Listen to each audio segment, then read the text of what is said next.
be here and get to work. We've got a number of new players on this team, which really provides us an opportunity to grow. It's going to take some time for us to integrate everybody. That also can be an exciting process. Someone told me, when we were talking about being young a lot last year, we're the third youngest team in the league. I think Charlotte and Brooklyn are younger than us, and to me that really speaks to the same opportunity that we have, with our new players. So that can be something that I think from the beginning that we embrace, and it gets back to working hard, and we can be patient and still be urgent. I don't know if there's, other than the opportunity to grow, what do you like exactly about this roster construction with how you have so much depth at the five and in the front court? Yeah, I think we'll find out more and more about our team as we start to practice and play. Speaking specifically to some of our new guys, I think Nikhil gives us, another player that's capable of really defending at the point of attack, which I think is really important. Kristaps' versatility defensively, and Luke as well. I think when you think of Luke, because he shoots the ball so well, he's more than a shooter, as they like to say. So describing some of those individual characteristics, I think all those guys love to play. You throw Ace in that bucket too. It's been fun to see his growth in a short period of time and his enthusiasm and passion. I think, our whole group, what it does excite me is that I think we've got guys that, are passionate and enthusiastic about doing the work. And that's really, what it's going to take for us to get where we want to go. Overarching with the roster, I think there's a versatility. That's something Ansi and I have talked about, and himself and his group have been able to achieve that, in a way that we haven't had that before. So that versatility, the balance, I think is also, something that is significant for us. Those different qualities, and I like to think that I think the players that we have are excited about the group as a whole, the guys that are coming back and the people we're adding. And every year, every season, you turn a page. And I think for our group tomorrow being kind of the start of a new race, a new lifetime, and really embracing that. Coach, speaking more to the personnel there, right? I know. This is too easy. You really have to use all this? Yeah, absolutely. All right. Speaking more to your personnel, in this league, perimeter defense is so imperative because you have so many great perimeter scorers. So when you look at guys like Nikhil, who's a new addition, and you're pairing him with Dyson, how excited are you about possibly forming one of the more ferocious perimeter defensive units in the league, especially with those two having on the floor together at times? Yeah, everything you said is true, and and not to diminish my enthusiasm about having those guys, I think, but it's still five guys on the court, and the best defense is everybody's defending, and they're collectively helping one another. Anytime you improve, whether it's Kristaps' ability to protect the rim in a way, as you mentioned, you said it better than I could with Nikhil and Dyson. I'm excited about that. I think what happens is, like anything, players that are really good at something have the ability to raise everybody's level. And that's the way that we need to approach having those skill sets, where it's not, hey, you just stop your guy. It's still about the Hawks, getting stops. And to expand on that a little bit, our ability to make plays, to create havoc, is tremendously important for us on the other end of the floor. And that's, I think, our style of play. Any team's style of play should reflect their strengths and give you an opportunity to maximize your personnel. So part of maximizing, Nikhil and Dyson, other guys, being able to make plays and take a one-on-one matchup is us, having an opportunity to make a team pay at the other end. And that goes to pace. It's little things. We didn't do a great job of converting last year, and we need to be better at that. That wasn't pretty all the time, whether it was errant passes or poor spacing. And I think over time that's something that you improve on, and it's important for us to improve on it. We'll circle it all the way back to, you don't have as many opportunities to do that if you don't have those guys, those on-ball defenders. Hey, good morning, Coach.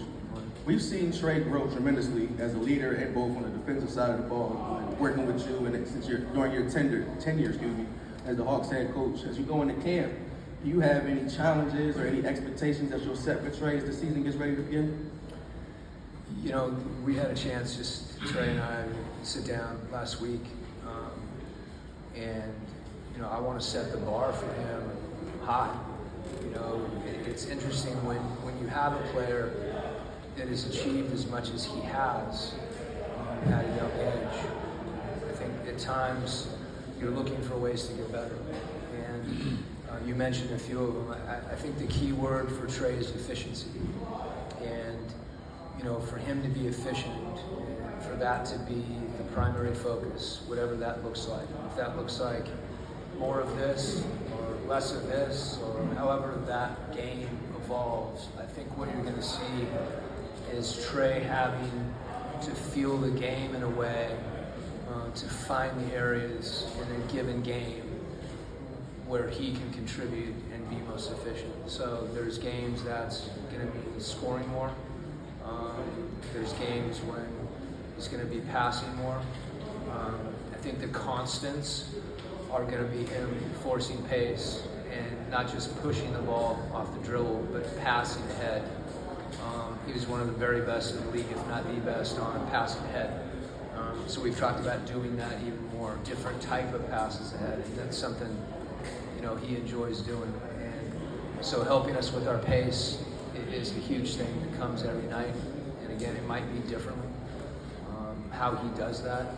And then the other thing that he's got to do every night is be efficient defensively. People attack him, and because they know it has an impact on him offensively, they try to fatigue him. And when you have a player that is as good on the ball as Dyson's been, they try to put Trey on the ball. It's like basic logic. So Trey understanding that, and taking pride in what his job is on the defensive end, again, that leads to team efficiency defensively. And one of the things we did talk about, was me challenging him. And that happens in a lot of different ways. That's not always going to be sitting up here or in a team format. It could be in the film. It could be in the locker room. It could be face to face. Before, after, whatever the case may be. But he wants to get better every year. I think having some other players that really can mesh with him, his ability to help pull that group together, that's going to involve, I think, the word that I like to use with Trey all the time is evolution. And to me, his leadership is about him being efficient and doing the things on the court that help our team win. You prepare off the court for those moments, but I think his efficiency on the court and him embracing that raises everybody's level. Yes. Coach in the back. You guys had acquired Luke Kennard here in the offseason. I think a lot of folks around the league probably think he is purely a shooter because of his high shooting percentage from beyond the arc, but the role he took on in Memphis was becoming more of an offense initiator and a ball handler. Just wondering how much you envision him being kind of a ball handler and offense initiator apart from Trey, maybe less of just a spot-up shooter like many people probably still think he is. Yeah, I guess I see him as much more than that. The only thing that I've mentioned to him, and some of it is half joking, but I think he got the message, is I just want him to make sure he's taking them. I think the volume for him, and he'll get more of that, I think those opportunities, whether they can come in transition and pick and roll, off the ball, on the ball, because when you're that good at something and you're unique, you force the defense to adjust to you.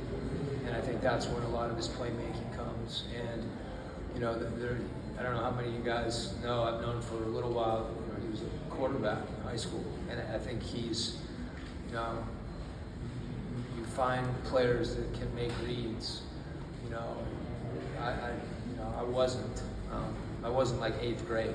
I'm not sure that counts. But he has the ability to see the entire floor. You know, and similar to what I was talking about with Trey and other guys as well. When you have the ball, those are opportunities to create efficiency for yourself and other people.